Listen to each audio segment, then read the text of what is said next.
ঠিক আছে, আমি তো ভাত খাই, কিন্তু হবে আমি ভাত খাচ্ছি। কিন্তু এখন যদি বলি আমি ভাত খাই, তাহলে কি হবে? আই ইট রাইস, স্বাভাবিক আমরা বলি। কিন্তু আই ইট রাইস না হয়ে এখানে আই হ্যাভ রাইস হতে পারে, আই টেক রাইস হতে পারে। কিন্তু আপনারা যদি বলেন যে রাউস স্যার ভাত খায়, তাহলে বলবেন রাউস স্যার কি বলবেন? Eats rice, Raus sir takes rice, অথবা রাউস স্যার হ্যাভ রাইস। হ্যাভের সাথে এস বাই এস যোগ করা লাগবে না। কিন্তু কন্টিনিউয়াস টেন্সে তাহলে আমরা কি বলবো? রাউস স্যার ভাত খাচ্ছে, Raus sir is eating rice. Raus sir ভাত খাচ্ছে, Raus sir is taking rice. Raus sir ভাত খাচ্ছে, Raus sir is having rice. তাহলে প্রশ্ন থাকতে পারে, স্যার এগুলো কোথায় ব্যবহার করব?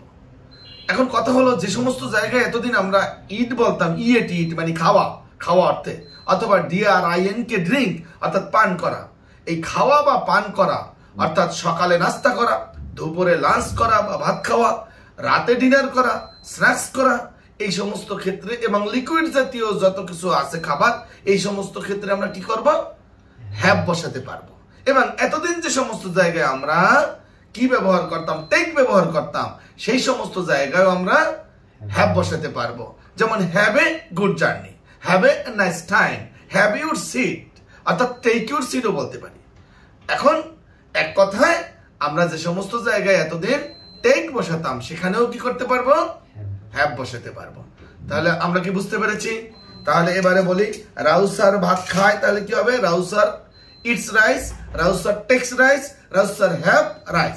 এবারে রাউস স্যার ভাত খাচ্ছে,